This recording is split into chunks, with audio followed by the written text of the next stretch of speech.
The glass towers of Victoria Island didn't shine that night like success. They shone like a mirror, showing people exactly who they were when they thought nobody understood. In a spotless penthouse washed in white light and expensive perfume, Amina Adeyemi sat with a calm hand resting on her pregnant belly, while billion-level investors laughed like money could protect a man from consequences. Across the table, her husband Luc Moreau-Adeyemi leaned into power, raised his glass, and slipped into French, smooth, confident, careless, mocking the woman carrying his child as if she was a burden to be managed, not a life to be honored. The room assumed Amina was invisible. The room assumed Amina was ignorant. The room was wrong. Because some betrayals don't need shouting. They only need a language you think your victim can't hear. Before we go any further, drop a comment telling us where you're watching from and what time it is right now. And if stories of instant karma, hidden power, and emotional justice keep you hooked, hit subscribe so you don't miss what comes next. Victoria Island loved a certain kind of story, and Luc Moreau-Adeyemi fit it perfectly. The Franco-Nigerian consultant with the polished vowels, the European tailoring, the effortless glide between Lagos and Paris. He knew which fork to lift, which accent to soften, which laugh to release at a table full of money. And beside him, almost always, was Amina, elegant, composed, the woman people described as lucky, in the way they reserved for wives who had married well. Together they were photographed against glass railings and skyline views, Luc's arm confident at her back, Amina's smile calm and controlled, a quiet accessory to a man on the rise. But pregnancy changed the rhythm of things in ways Victoria Island did not forgive easily. Amina's body moved slower now. Elevators felt longer. Stairs demanded negotiations with breath. Her feet swelled by afternoon, and the heat clung to her skin no matter how carefully she dressed. She still wore clean lines and neutral colors, still held her shoulders straight, but fatigue settled behind her eyes like a second, private shadow. She learned how to pause without seeming weak, how to sit without seeming needy, how to excuse herself without drawing attention to the ache that traveled from her lower back to her ribs. Luc noticed everything. He noticed how she no longer floated into rooms ahead of him, how conversations stalled when she asked for water, how her laughter arrived a second too late. He began to correct her gently at first, posture, timing, phrasing, small suggestions wrapped as concern. Then the correction sharpened. He disliked the way people's eyes went to her stomach before his face. He disliked the questions about due dates and maternity leave, the way success briefly made room for biology. He disliked, most of all, the sense that her presence slowed the clean, upward line of his life. Victoria Island rewarded speed and shine. It celebrated people who looked untouched by inconvenience. Luc absorbed its rules quickly. He trimmed stories that didn't fit the narrative. He spoke more French at home, less Yoruba. He scheduled dinners later, meetings longer. When Amina declined an invitation because her ankles throbbed, he sighed as if patience were an expense he could no longer afford. Just for tonight, he would say. It matters who sees us. Amina heard the shift before she understood it. The warmth in his voice cooled into efficiency. Compliments became assessments. Where he once asked how she felt, he now asked if she would be up to it. She learned to measure her movements, to drink less water before events, to smile through the heaviness that pressed down on her chest. She reminded herself that this season would pass, that marriages bent and stretched, that she had bent before. At night, when Luc slept facing the glow of his phone, Amina lay awake listening to the city hum through the glass. She placed a hand over her belly, feeling the small insistence of life inside her, steady and real. Outside, Victoria Island glittered with rules about who belonged and who slowed the picture. Inside, a woman carried a child and wondered when she had become an inconvenience in a story she helped build.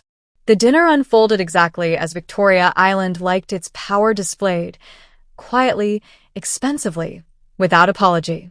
The penthouse glowed in white and gold, glass walls holding the city at a respectful distance. Crystal clinked. Soft music floated like perfume. Men and women with practiced smiles discussed energy corridors and future markets as if they were rearranging furniture.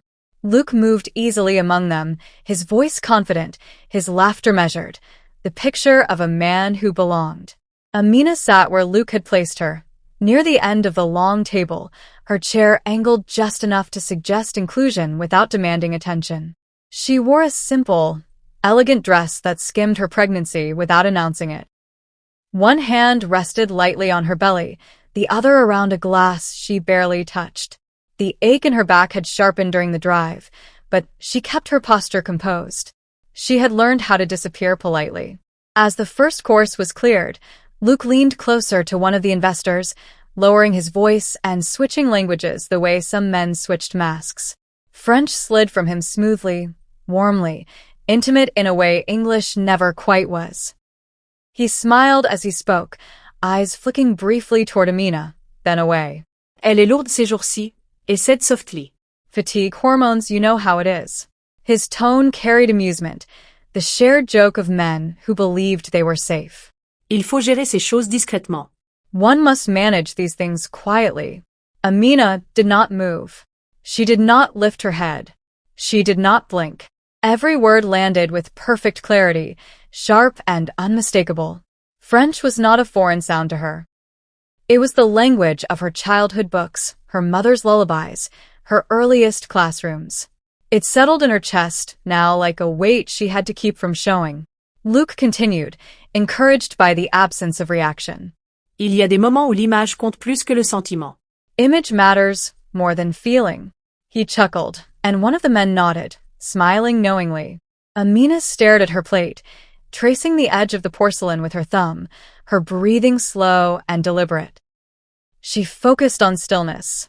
Stillness was survival. Around the table, conversation flowed on. Deals. Timelines.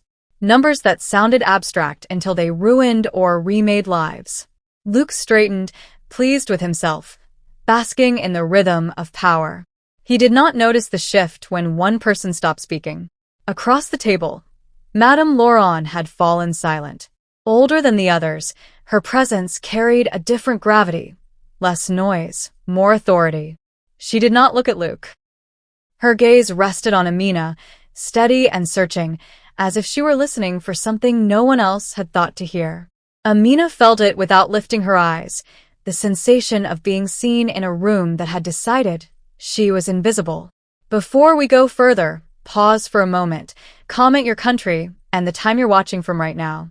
Let's see where everyone is tuned in from. When Amina finally looked up, just briefly, Madame Laurent's eyes were still on her, and they did not look away. The second course arrived, and with it, Luc's confidence grew sharper, louder in its quiet way. Wine loosened the careful edges of his restraint. He leaned back in his chair, jacket unbuttoned, one arm draped with casual ownership over the backrest as though the room itself belonged to him. The investors listened, smiling, waiting for the next charming insight from the man who spoke their language so fluently. He obliged. Again, French slipped out, smooth and conspiratorial. Après l'accouchement, she'll be sent away to rest, he said lightly, lifting his glass. A retreat somewhere calm. It's better for everyone. Serious work cannot wait on hormones. A ripple of amusement passed through the men closest to him. Someone laughed too quickly. Another nodded, relieved to recognize a familiar cruelty dressed as pragmatism. Luc did not stop. Encouragement sharpened his tongue.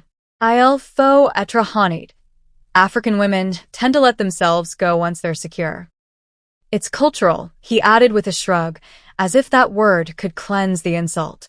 One must protect the image, especially at this level. Laughter broke more openly this time. Not loud enough to be crude, but enough to signal agreement. Enough to turn the words into something shared. Amina's fingers curled slowly around the linen napkin in her lap. The fabric creased, then tightened, the pressure grounding her as heat rushed behind her eyes. She kept her gaze lowered, counting her breaths, willing her body to remain calm. The lights overhead were bright, flawless, yet the room felt suddenly colder. The air shifted, thin and sharp, as if something essential had been removed without warning. Even the city outside the glass seemed to dim, its shimmer duller, more distant. Luc smiled, pleased with the reaction. He did not look at Amina. He did not need to. In his mind, she was already elsewhere. Managed, scheduled, temporarily inconvenient. He raised his glass again, savoring the moment. Someone clinked back in response. Amina swallowed. Her stomach tightened, not with hunger, but with a warning pulse she recognized too well. She placed one hand gently over her belly, a protective instinct rising without permission. The baby shifted, and for a brief second, her composure wavered. She steadied herself, shoulders squared, chin level. She would not give him the satisfaction of a scene. Across the table, a fork paused midair. A smile faltered. Madame Laurent's expression had not changed, but her attention sharpened, like a lens drawing into focus. She did not laugh. She did not sip her wine. Her eyes moved from Luc's animated face to Amina's clenched hand, to the subtle way Amina's breathing had shortened, controlled, disciplined. The laughter faded into murmurs. Conversation attempted to restart, but it no longer flowed with ease. The jokes hung in the air, exposed now, stripped of their charm. Luc sensed the shift too late. He glanced around, confused by the cooling energy, unaware of the line he had crossed. Amina released the napkin slowly, smoothing the creases with careful fingers. She lifted her glass at last, took a small sip, and set it down again. Her face revealed nothing. But the room had changed. And once air changes, it never fully returns to what it was. The pain arrived without ceremony, sharp and sudden, cutting through Amina's careful stillness like a blade. It started low, deep in her abdomen, then spread outward, tightening with a force that stole her breath. Her fingers reached instinctively for the edge of the table, nails pressing into polished wood as she fought the urge to gasp.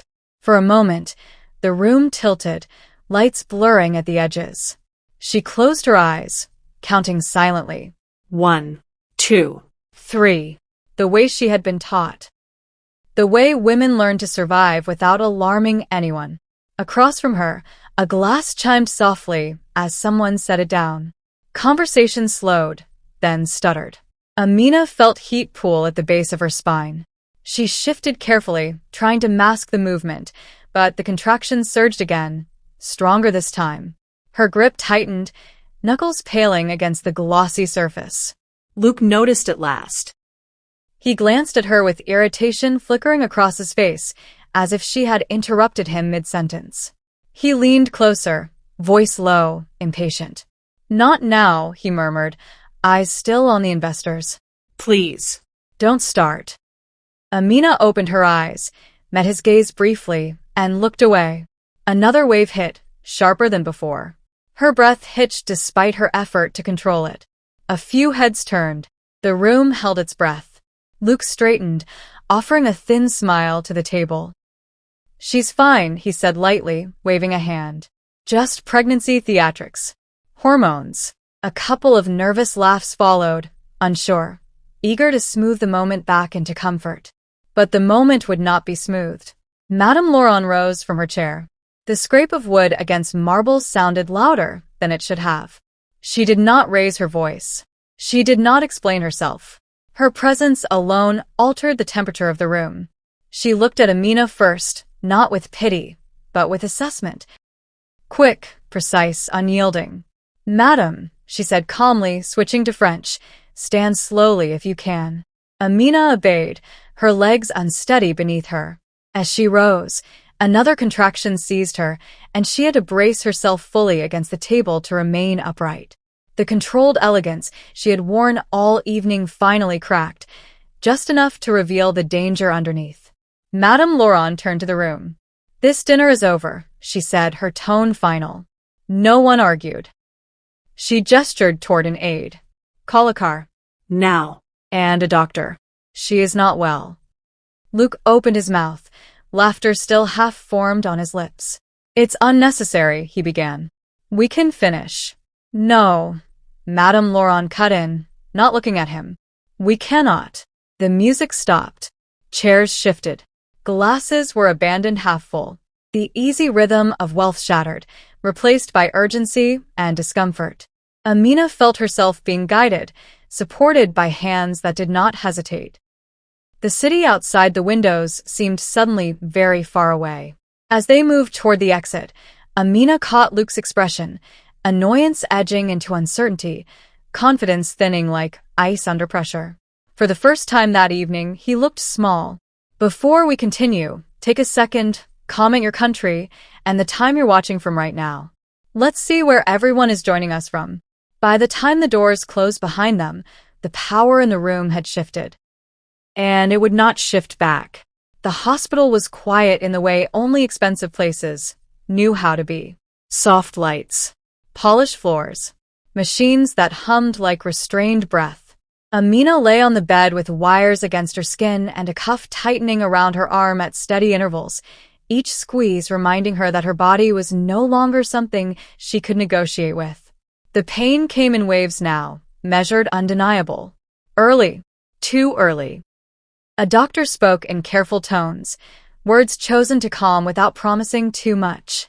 Stress-induced early labor. Elevated blood pressure. The baby was reacting to strain. They needed to slow things down. Monitor closely. No excitement. No agitation. The irony did not escape her. Excitement and agitation had found her anyway. Fear crept in quietly, settling behind her ribs.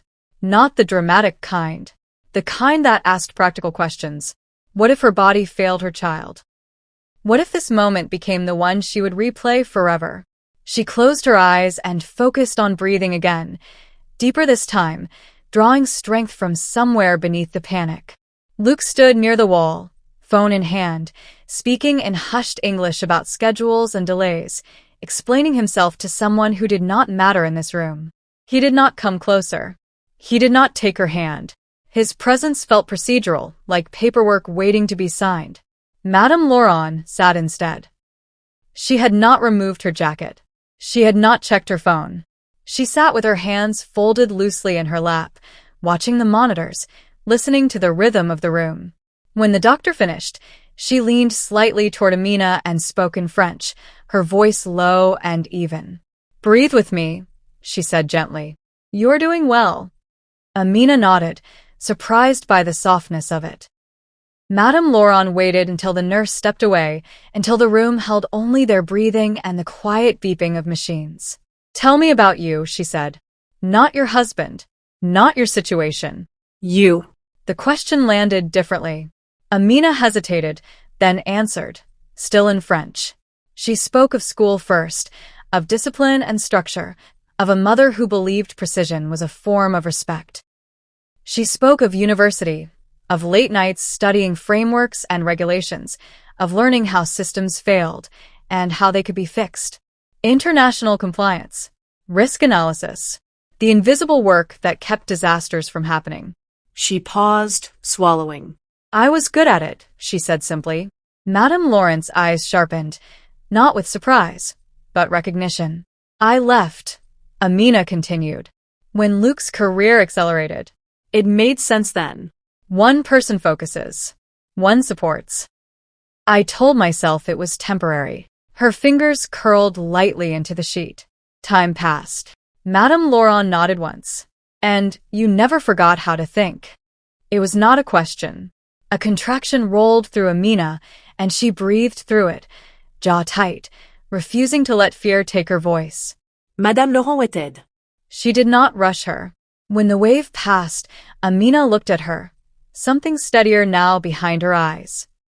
In that quiet hospital room, stripped of performance and pretense, a truth had surfaced. Not about pain, about capacity. Outside the glass, Luc's voice drifted faintly, impatient, distant. Inside, Madame Laurent sat closer, listening to a woman who had never been as invisible as anyone had assumed. Morning light filtered through the hospital blinds, pale and restrained, as if even the sun understood the need for caution. Amina slept in fragments, waking to nurses' footsteps and the soft check of monitors, her body finally coaxed into a fragile calm. The worst of the contractions had slowed, but the tension remained, a reminder that balance could be lost again at any moment. Luc arrived late. He entered with the confidence of a man whose life had already moved past the crisis. His jacket was crisp, his phone warm from use, his smile rehearsed. He kissed Amina's forehead quickly, more habit than tenderness, and launched into updates she had not asked for. The investors were understanding. Schedules were being adjusted. The signing would proceed. Everything was under control. He stepped into the hallway to take another call, his voice carrying through the glass. 700 million, he said with a laugh that rang too loud for a hospital corridor. Yes, it's done. They're just finalizing paperwork. You know how these things go. Inside the room, Madame Laurent listened. She had arrived earlier, quiet as ever, bringing no flowers, no gestures, only presence. When Luc re-entered, still buoyant, she rose to greet him with a polite nod. He beamed, mistaking her composure for approval. I appreciate you last night, he said smoothly. It was an unfortunate interruption, but I'm glad we can put it behind us. Madame Laurent did not sit. She remained standing, hands loosely clasped, her gaze steady. There is something you misunderstand, she said calmly. Luc's smile faltered, only slightly. This investment, she continued, was never primarily about projections or capacity. Those are easy to buy. What cannot be purchased is trust. She spoke without accusation, without heat, each word placed with care. Ethics. Transparency. Leadership suitability. The phrases landed one by one, reshaping the room. She explained the structure of the consortium, the layers of oversight, the reasons certain deals moved and others died quietly behind closed doors. She did not raise her voice when she said she was the final signatory. She did not need to. Luc laughed once, uncertain. Of course, he said. We meet all compliance standards. Madame Laurent's eyes flicked briefly to Amina, then back to him. Standards are not checklists, she replied. They are lived. Luc's phone buzzed. He ignored it. For the first time, he looked uneasy. Character, Madame Laurent said softly, reveals itself under pressure. How a leader treats those who cannot benefit him is not irrelevant. It is decisive. Luc shifted, searching for footing. If this is about a misunderstanding, if I said something that offended. Madame Laurent raised a hand, stopping him. Apologies can be useful, she said. But they do not reverse observations. She gathered her coat. The consortium will communicate its decision shortly. When she left, the room felt suddenly smaller. Luc stood frozen, the edges of his certainty cracking, still trying to assemble a defense that fit the moment he had misread. Amina watched him from the bed, quiet, steady, understanding at last what he could not see. And now, a question for you. Should Luc be forgiven if he apologizes, or should the deal be taken? Comment yes or a no. The boardroom was everything Luc expected it to be. Clean lines, cool air, glass polished to a mirror shine. Screens glowed softly at either end of the table, documents arranged with deliberate symmetry, laptops already open as if waiting for him. This was familiar territory. This was where men like him won. He entered with the confidence of someone arriving late to applause. Smiles greeted him. Nods followed. He adjusted his cufflinks, let his gaze travel the length of the table, already preparing the opening remarks he had rehearsed in his head. The deal was late, yes, but intact. Delays happened. Drama passed. Money remained. Then he saw her. Amina sat near the head of the table, not tucked away, not hovering on the margins. She was seated beside Madame Laurent, her posture composed, her hands resting lightly on a slim folder in front of her. She wore a simple suit in a soft, neutral tone, her pregnancy unmistakable but unremarked upon, as if it belonged naturally in rooms like this. She looked rested, focused. Scene. Luc stopped walking. The room did not react. No one rushed to explain. No one shifted uncomfortably. The silence was clean, intentional, like the pause before a verdict. Madame Laurent glanced up, acknowledging him with a courteous nod. Amina did not look away. Luc felt the floor tilt, just slightly. His smile faltered, then tightened, unsure where to land. He took his seat mechanically, every movement suddenly conscious, every breath measured. He noticed things he hadn't before. The way papers were angled toward Amina, the way one executive deferred to her with a quiet question, the way Madame Laurent leaned in to murmur something she answered without hesitation. This was not a courtesy appearance. This was placement. Screens flickered to life. The agenda appeared, revised. Names listed. Structures outlined. Luc scanned the page, his pulse quickening as unfamiliar entities surfaced, as his company's role shrank in black and white. He looked up sharply, searching for confirmation that this was some elaborate misunderstanding. Amina met his eyes then, just briefly. There was no triumph in her expression. No anger. Only calm, the kind that came from standing on solid ground. Madame Laurent began the meeting without ceremony. Her voice was steady, precise. She spoke of governance frameworks, of oversight mechanisms, of leadership realignment. Words Luc had used for years now sounded different in her mouth, final, decisive. Luc opened his folder, closed it again. He felt suddenly behind, as if the meeting had begun long before he arrived. Around him, executives took notes, nodded, asked questions that assumed a future he was no longer centered in. The room had changed, not because of money, not because of numbers, but because everyone now understood where authority truly sat. Luc realized it in a quiet, devastating moment as he watched his wife, whom he had dismissed, managed, diminished, occupy the space he had always believed was reserved for him. The signing day had arrived. It just wasn't his anymore. The decision was delivered without drama, which made it devastating. Madame Laurent folded her hands on the table and spoke as though she were reading weather conditions, her tone calm, almost gentle. The consortium, she said, had completed its internal review. Observations made during due diligence had been weighed against governance expectations. Leadership suitability had been reassessed. Luc felt the words before he understood them, a slow tightening in his chest. Effective immediately, Madame Laurent continued, the consortium will be withdrawing its investment from Moreau-Adeyemi Energy. The sentence landed cleanly, with no ornament. No apology followed. The room did not gasp. No one protested. A few executives glanced down at their documents as if this outcome had already been accepted somewhere beyond the meeting. Luc's chair creaked as he shifted forward, the sound too loud in the silence. There must be some confusion, he said quickly, forcing a smile that did not reach his eyes. If this is about last week, I can clarify. I can explain. Madame Laurent lifted a finger, not sharply, just enough.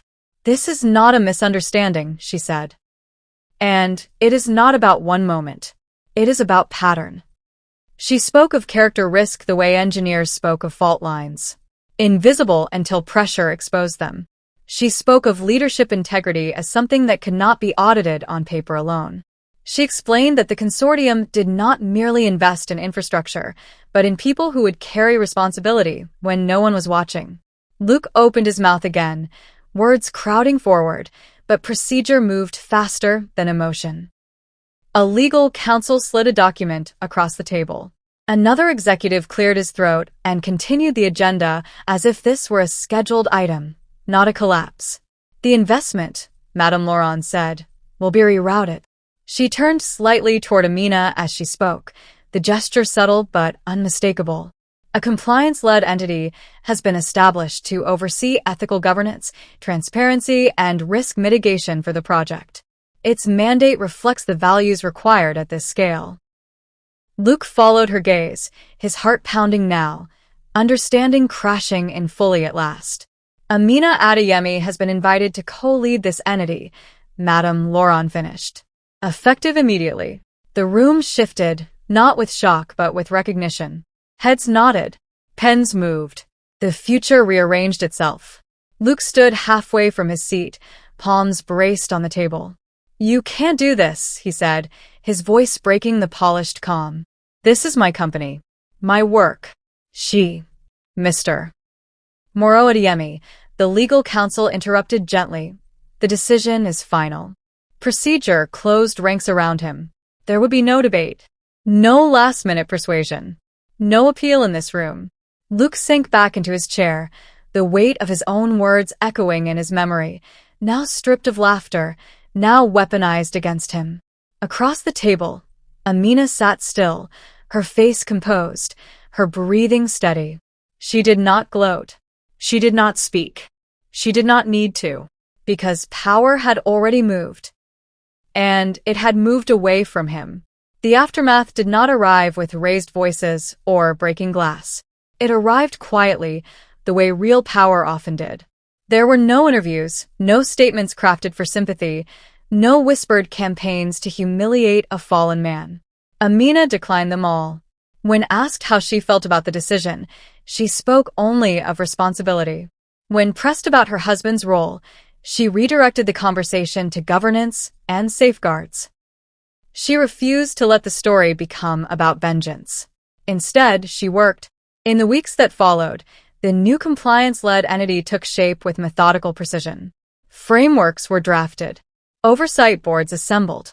Transparency protocols embedded so deeply they could not be undone by charm or ego. And when the allocation committee asked how a portion of the redirected funds should be deployed, Amina's answer was immediate. Maternal health initiatives. Ethics training for emerging leaders. Programs designed to protect women whose bodies carried consequences men often dismissed. Clinics staffed and equipped. Scholarships funded. Systems built to outlast applause. She did not announce these decisions with flourish. She signed the documents and moved on. Luc disappeared from public view. There were rumors, of course, apologies offered too late, explanations that sounded hollow, without an audience willing to listen. Amina did not comment. She had learned that silence could be both shield and blade. Weeks later, Lagos woke to a clean morning.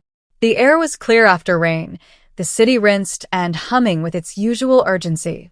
Amina walked slowly along a quiet street, her newborn cradled against her chest, the weight familiar now in a way that felt earned.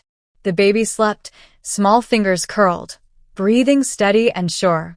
Sunlight touched her face, without ceremony. No cameras followed. No one pointed. A woman passed and smiled. Amina smiled back. She paused for a moment, listening to the city, horns in the distance, footsteps on pavement, life continuing at its own pace. Everything that had happened felt real now, not because it had been loud, but because it had changed something permanent. She had not raised her voice. She had not begged. She had not performed strength. She had simply refused to be small. And in doing so, she had moved more than money.